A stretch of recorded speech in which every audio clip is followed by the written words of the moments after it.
Today we're talking about Asherah, the Queen of Heaven. For those who don't know, Asherah, the Queen of Heaven, was originally considered the wife of God, but she was removed from the Bible and repressed and suppressed throughout history. And we've been talking a lot about feminism and the divine feminine in recent videos. So I thought today would be a great way to round off this discussion by discussing the collective repression of the world's feminine aspect. And this is perfectly archetypally represented in the Queen of Heaven. So we're going to be taking a look at who the Queen of Heaven is. We're going to be looking at her history, and we're also going to be looking at, most importantly, the return of the Queen of Heaven in relation to being an archetype symbolizing the world's collective mirror self that has been repressed and created as this unconscious repression of the feminine throughout history. So it's going to be really good. And as we do this, we're going to be taking a look, as I said, the history of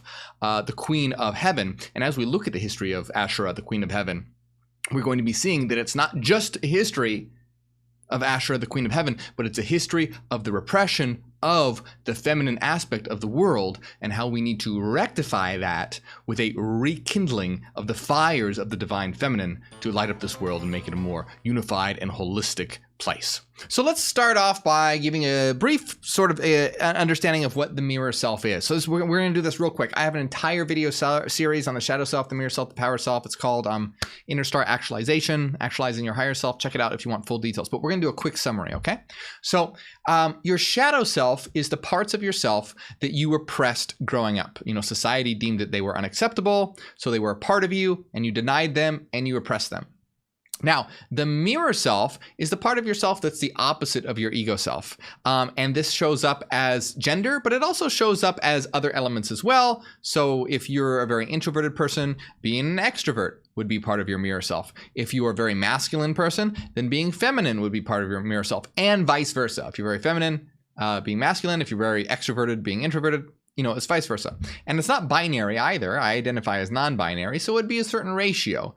If you're 60% masculine, 40% feminine, it'd be 40% feminine and 60% masculine. Or you get the idea. I don't know if I said that correct, but you get what I'm saying. The mirror self often has to do with gender. Now, we're going to talk about the Queen of Heaven and how it has to do with the collective mirror self. Now, I'm going to simplify this because we have a short amount of time, but really there's a mix here going on, okay? It has to do with both the shadow self and the mirror self because it really does have to do with a thing that was part of the world and then was repressed, so it creates a shadow, but it also has to do with gender, so you could really think of it as like a shadow mirror self and all these different things. But I don't want to get too much into that because that's not the main point of the video. The main point of the video is looking at the suppression of the divine feminine aspect and how it relates to creating a new world and an integrated world and returning the Queen of Heaven to Earth. I just wanted to put it out there, just in case there's some people in the comments that are like, well, technically this is, yeah, I know. It's just, we're dealing with archetypes, we're dealing with symbols, and I want to get the main general idea. Not worry too much about categorizing, well, what thing is shadow, what thing is mirror. We're not worrying about that today, okay? We're just looking at, in general, the suppression of the divine feminine, which we can understand through the suppression of the Queen of Heaven. So let's take a look at this article. And if you haven't watched my video on the Queen of Heaven, go watch it. Facebook wouldn't even let me upload it, but it's on YouTube. So if you don't know who the Queen of Heaven is, go watch it. But we're going to explain right now as well. So if we look at this article, Asherah Part 1, the lost bride of Yahweh. And for those who don't know, Yahweh is the God of the Old Testament. It's the God that the Abrahamic religions worship. God of Christianity, Judaism, all that. So it says here, they worshipped her under every green tree. So now we're talking about the Queen of Heaven. And this is a goddess that was originally the wife of God and represented the feminine aspect. So we're going to learn about who this was. But for those who saw my video, you already know this. So what we're looking at this, if you already know this, what we're looking at here is how it relates to, as we look at the suppression of the Queen of Heaven, we're going to see her as an archetype as the divine feminine, and we're going to see the world actively repressing this and how it leads to the imbalance that we have today and how we need to return that to the world. And we have to do that as a collective, because each and every one of us has that divine force within ourselves. And if you are already, it may be a part of your mirror self or it may be explicit. If you identify as very, very, very masculine, then that's part of your mirror self. The Queen of Heaven is part of your mirror self.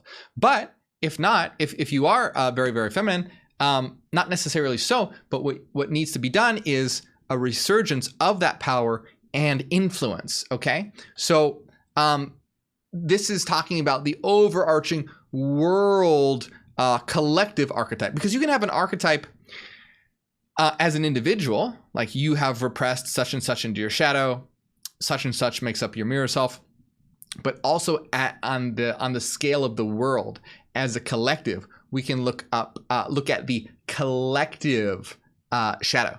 Okay, so that's what we're doing today. So it says they worshipped her under every green tree, according to the Hebrew Bible. And this is what the Christians call the Old Testament. The Bible also tells us her image was to be found for years in the Temple of Solomon, where the women wove hangings for her. In temple and forest groves, her image was apparently made by wood, since monotheistic reformers demanded it be chopped down and burned. Okay, so already what we're having here is we're seeing that the Queen of Heaven was worshipped at a time where you had both masculine and feminine gods that were revered. So you had that element of both masculinity and femininity. And so it was much more balanced. And you had the Queen of Heaven that was, sort of represented nature or Mother Earth, which is this idea, this very nurturing and caring idea. And this is something that, that we're going to see today, because that element gets repressed. And we can even see this in gender studies. And I had mentioned this earlier in the chat, but if you're watching the replay, I'll recount it real quick. We look at gender studies with regard to ethics and morality, and we see in general, men are more interested in the ethics of justice, whereas women are more aligned with an ethics of care. And I could get into all that. It has to do with upbringing and all that.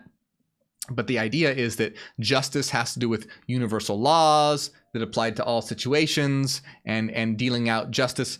And then the ethics of care have more to do with particularity. It's context dependent, like who's involved, how are they feeling, what happened. And so you have this idea of the ethics, say, of justice and the ethics of care.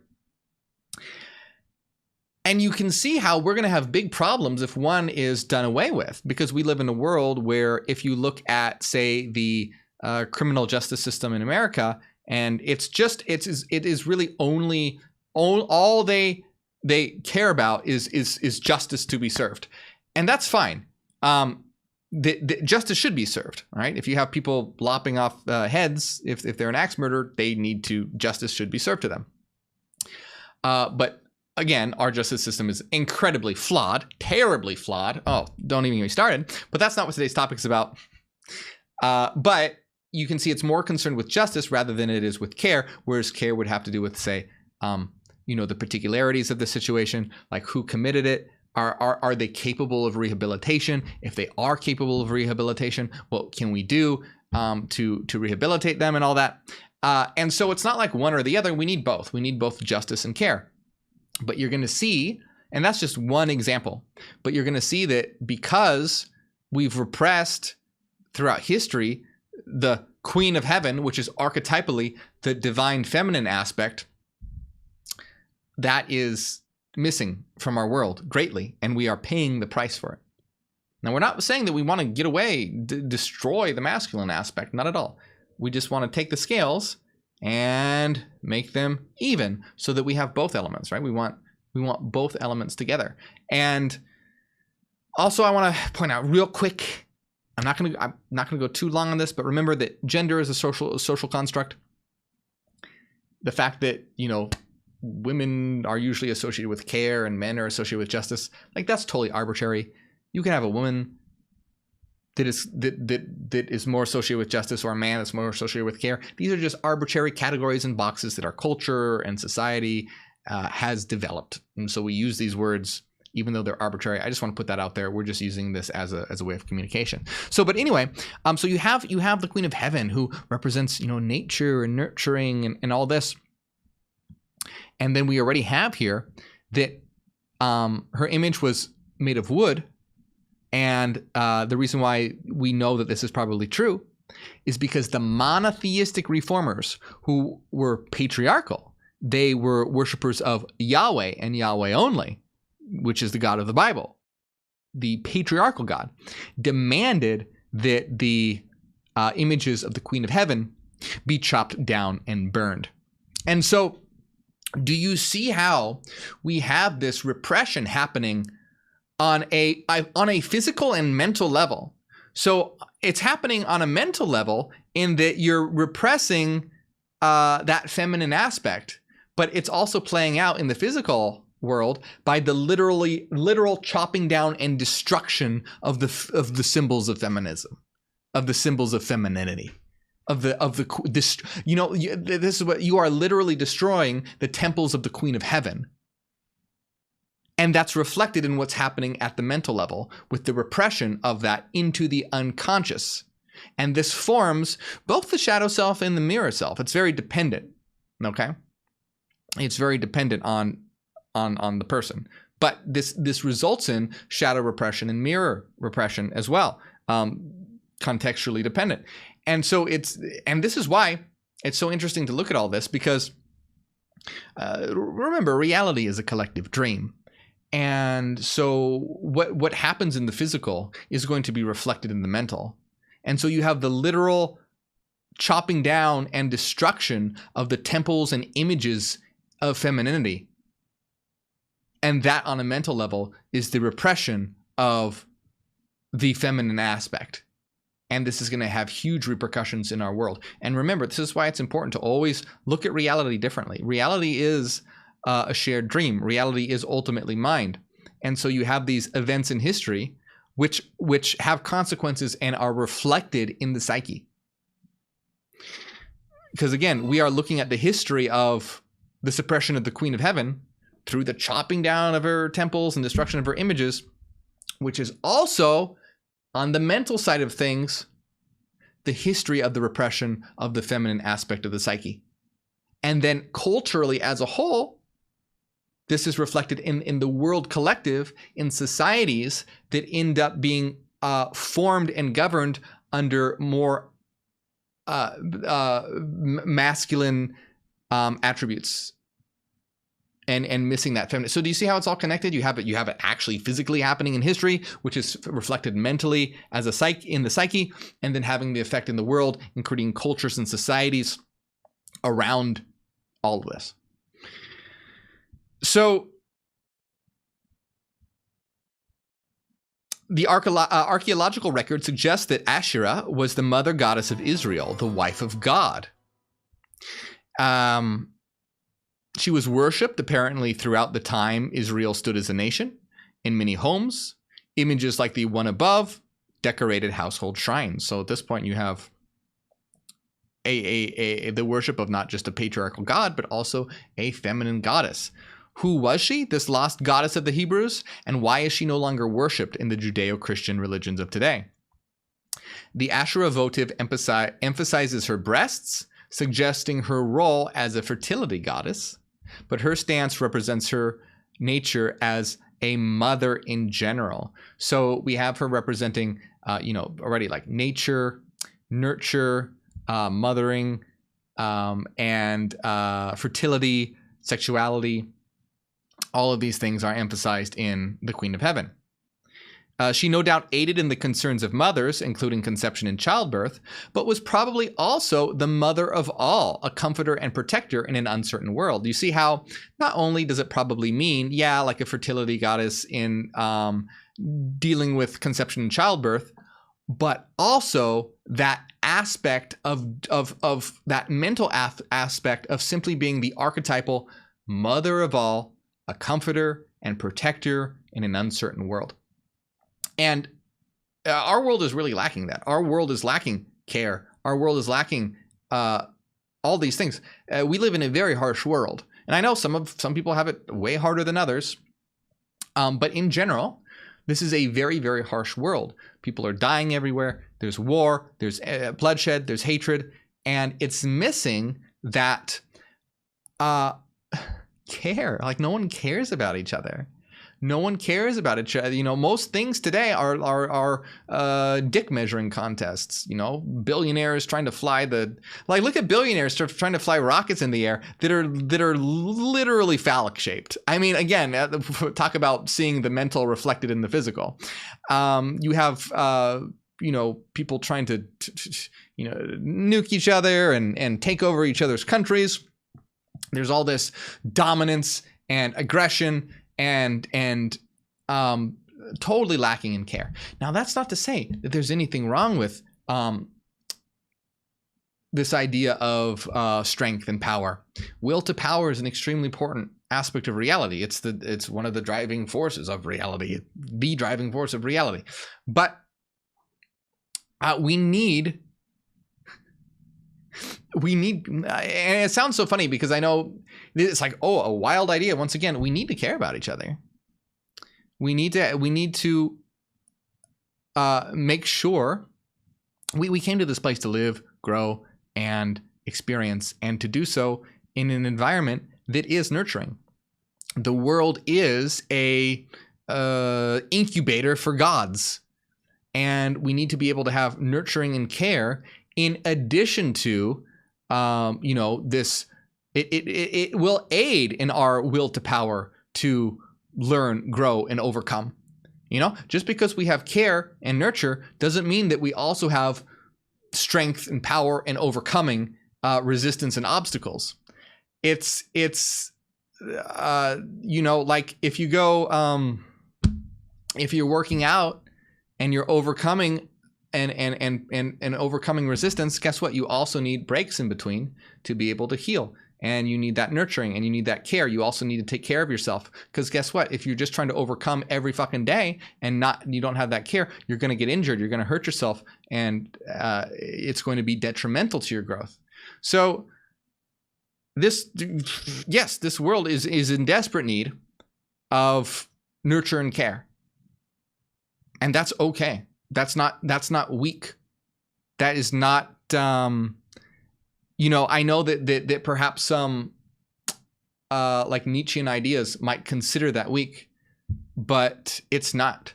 It's not weak. It's necessary to promote healthy growth and to live in a healthy world and to have a healthy experience. Because guess what? In addition to coming here to learn and grow, we also came here to experience in a multiplicity. And so if you're just every day, your life is just about this awful, pushing yourself constantly to the point of breaking yourself without any sort of enjoyment or any sort of care or any sort of nurturing, that is extremely detrimental to you and your growth. You need that. That has to be there. And anyway, I'm going on a bit about this, and I want to get this done in a reasonable time. But you see what I'm saying is that we're missing that aspect. Both are important. They're both important. Okay, you can't also just sit there and just have all. You don't want to be babied to the point where you're not doing anything and you're not overcoming anything. No, you want to overcome resistance. You want to move forward. But you need both, just like you need both justice and care. You need all of these things together. And that's not emphasized enough. And I see it a lot of the times being looked at as something weak, and it's not. Again, you don't want to be babied. You don't want to be infantile. You don't want to be. You don't want to regress. But you want to be able to have that there so that you can be rejuvenated physically, mentally, to have the will to continue and grow. So anyway, let's continue.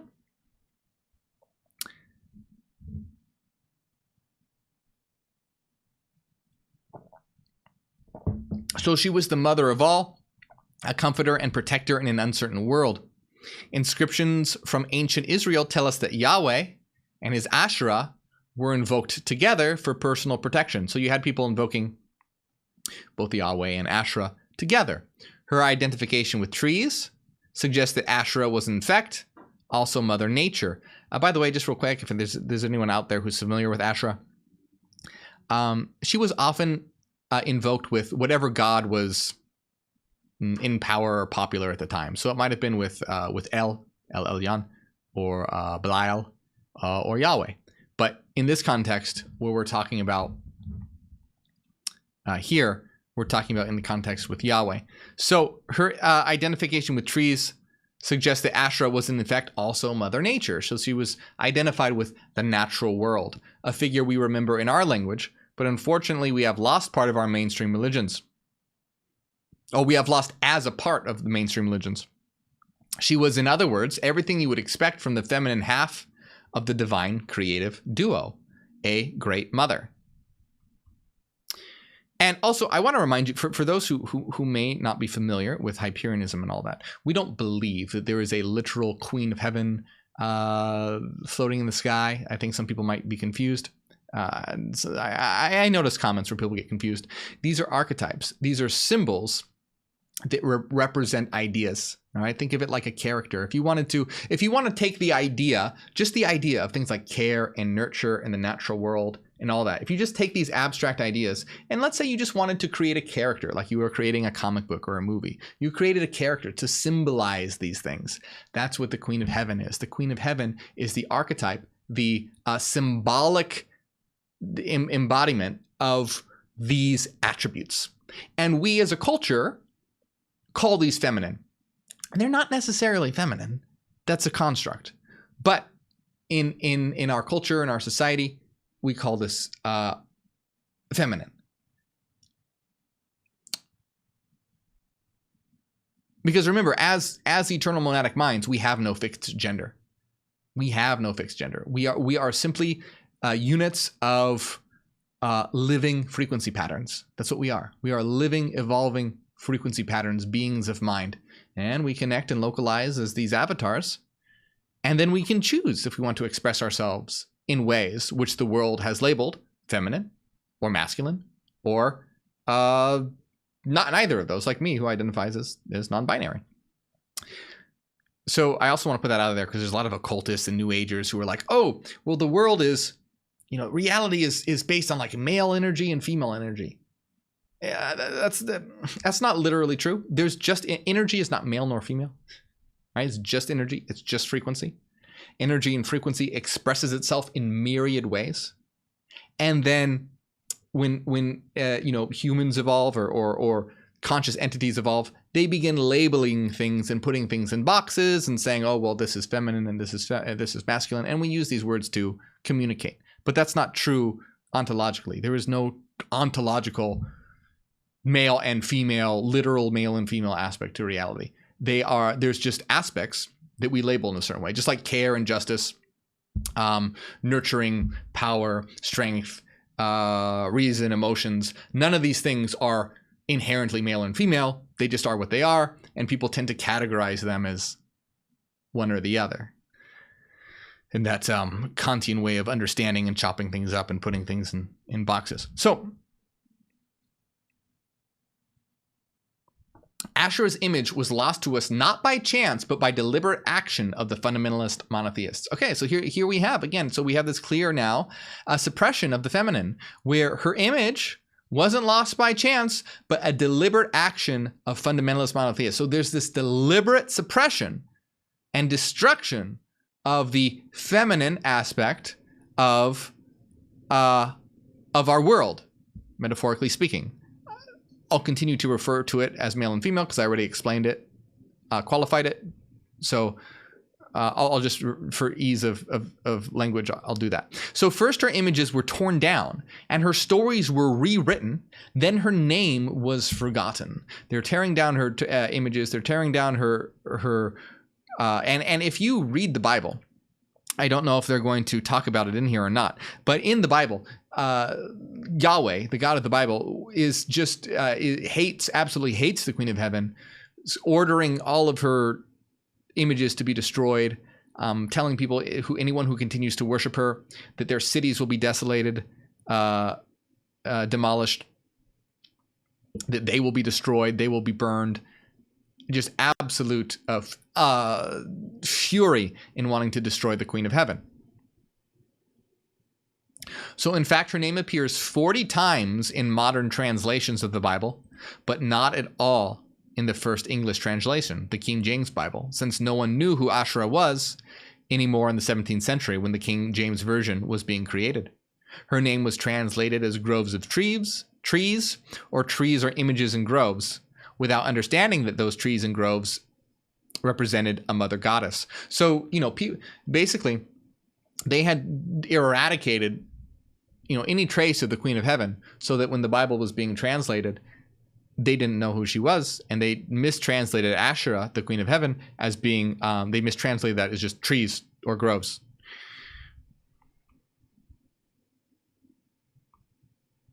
So archaeologists unearthed a treasure trove of Canaanite stories. They discovered that Asherah was not an object, but a goddess. And they started to see a whole new picture of early Hebrew religion because of this.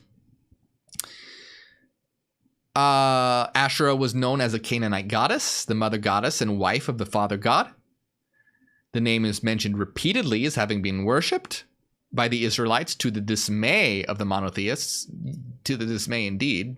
It's the threat, the destruction of Israel and everything else. Her name is found in inscriptions with Yahweh, and a mother goddess image is found frequently in the homes of ancient Israel. She was worshipped, according to the Bible, in the woods with Baal and in Yahweh's temple. I meant to say Baal. Earlier, I think I said Belial. I meant to say Baal. It's Baal, by the way, not Baal. The common sense interpretation is that the Israelites worshipped the mother goddess Asherah, and she was the wife of whichever male god had the upper hand at the time. There we go, El or Baal or Yahweh.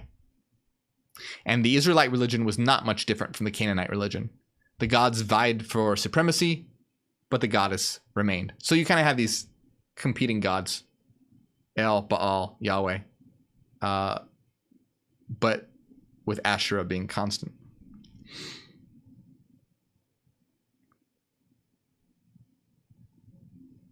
So the Bible says that the Hebrews kept worshiping Asherah, and the archaeological records confirm this.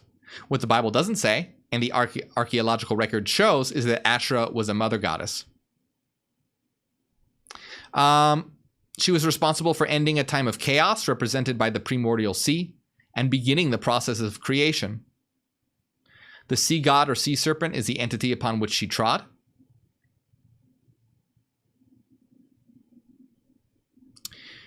In a particular bizarre and suggestive passage in the Bible, one monotheistic reformer, pursuing the typical course of smashing sacred stones and cutting down Asherah's records, and cutting down, records this additional fact. He broke into pieces the bronze snake Moses had made. For up to that time, the Israelites had been burning incense to it. So this is something else that we're going to have to talk about later, is that the powerful image of the serpent that is related to interesting elements in the Bible.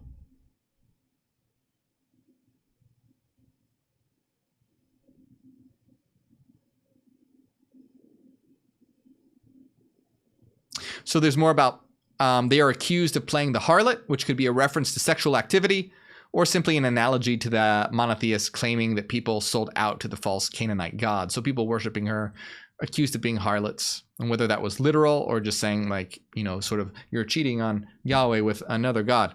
Israel was considered the bride of Yahweh in monotheistic thought, so worshiping other gods was whoring after them. Yeah, so that's it. That's the interesting thing.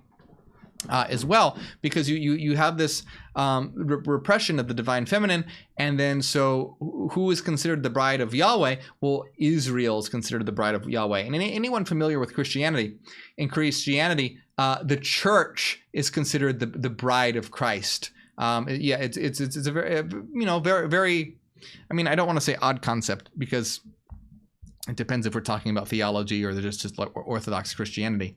But you have that replacing of the feminine.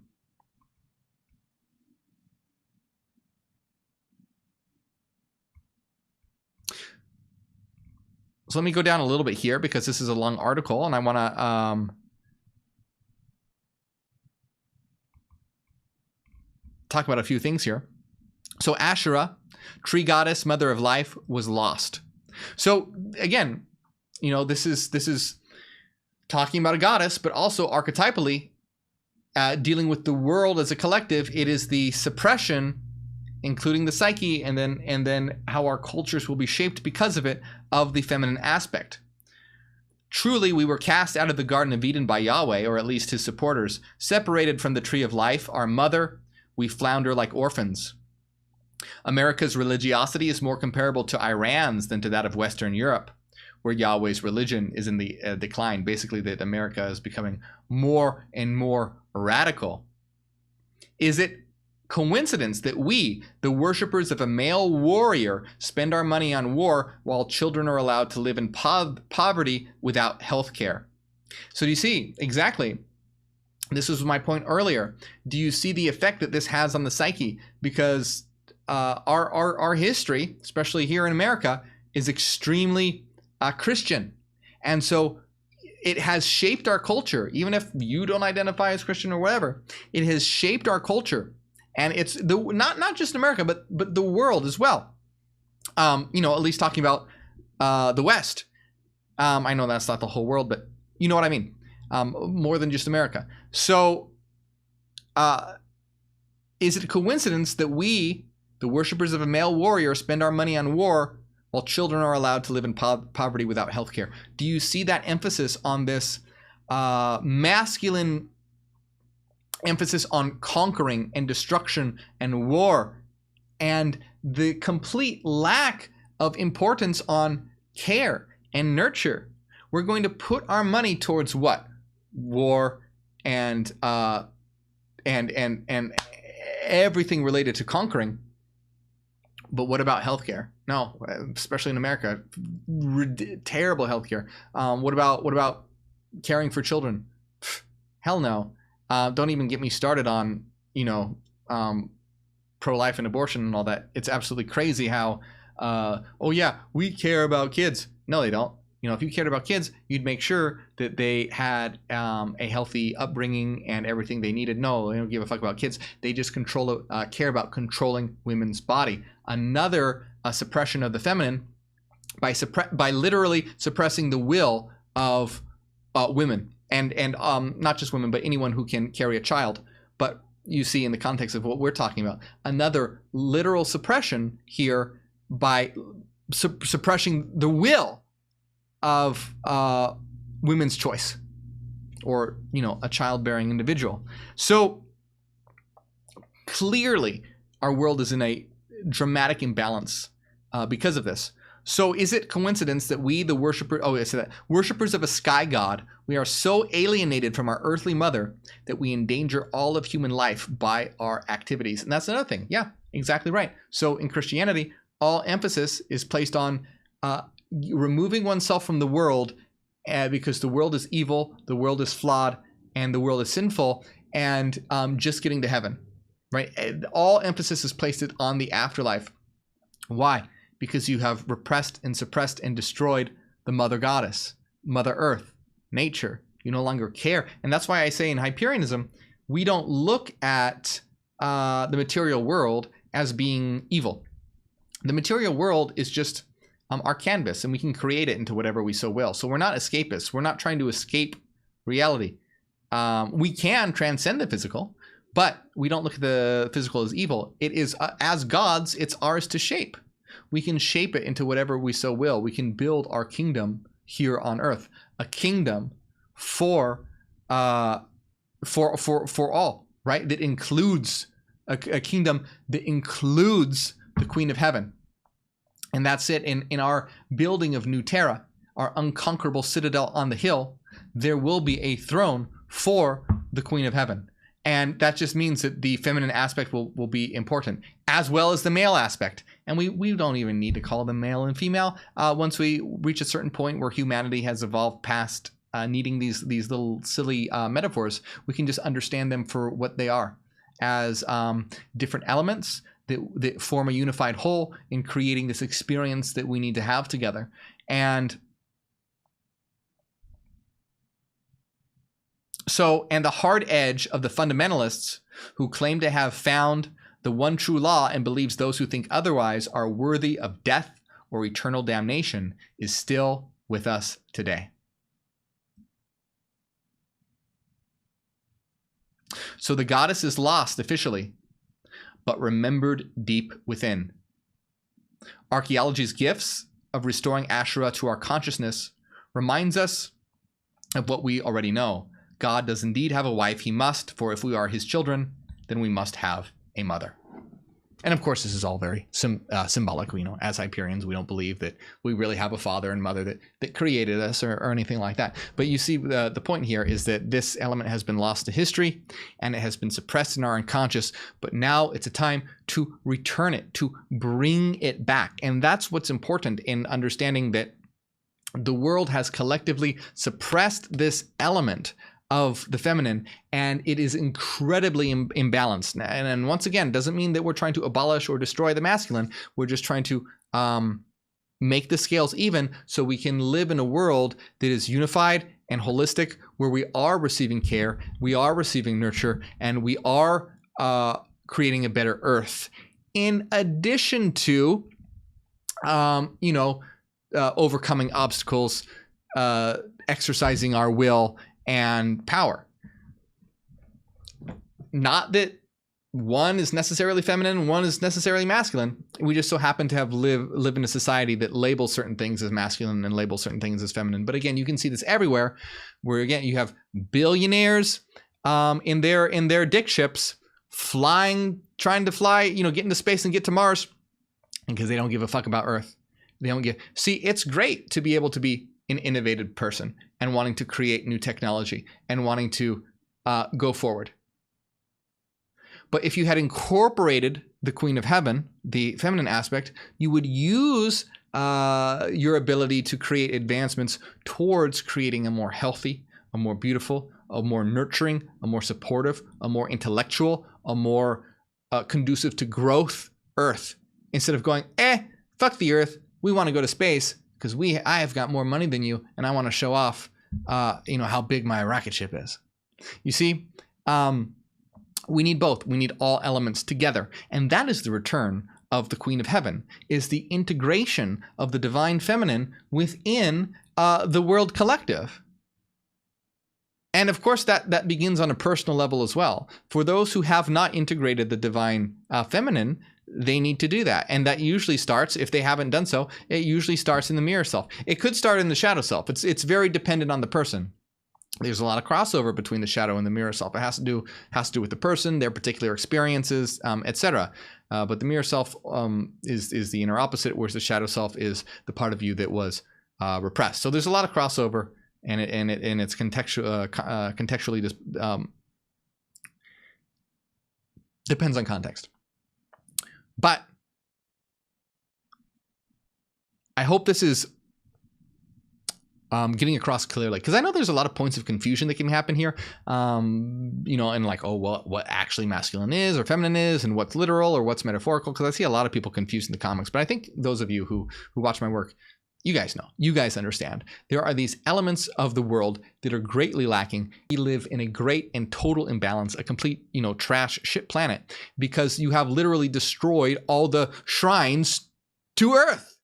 You've destroyed the mother goddess. So this is why we live in a shit planet. This is why we live on a trash world. But we can restore the Earth to, and it doesn't mean that, that reason we're all going to destroy technology. We're all just going to go live in nature. I mean, if you want to do that, that's fine. Not judging that at all. But that's not what I mean. We can still advance in technology. We can still advance in all these different ways, and we should. But we can use it to create a more nurturing world, a better world, instead of using that to increase one's wealth and sell ads to people and sell products. You see the difference? It's not abolishing technology or progress. Hell no. It's about but utilizing it in such a way that gives us an environment in a world that is conducive to our nurturing, our growth, and our development, for our progress. It is just mind-blowing. Again, you live in this world where it is not used for that at all. It's used for destruction. It's used for, the rich just to get richer. It's used to sell you products. It's used to suck and drain your life away and look at you as just a cog in a machine. This world desperately needs this resurgence of the divine feminine and the return of the Queen of Heaven. I want to give a big shout out to everyone who supports on Patreon, especially Cassidy, Alana, Renaissance Fairy, Michael, Evie, Alan, Jeremy, Angela, and Slipfox Socks. Thank you all so much for supporting. If you ever feel like you've learned something from my videos or gotten something from my videos, consider supporting on Patreon. You help me out, I help you out. We can help the world out. And with the links right over here, helps out a lot with all the censorship on Facebook and YouTube or deplatforming. You get access to weekly secret live streams, our hidden Discord server, the Citadel, and a lot more. And it means a lot. So thank you very much.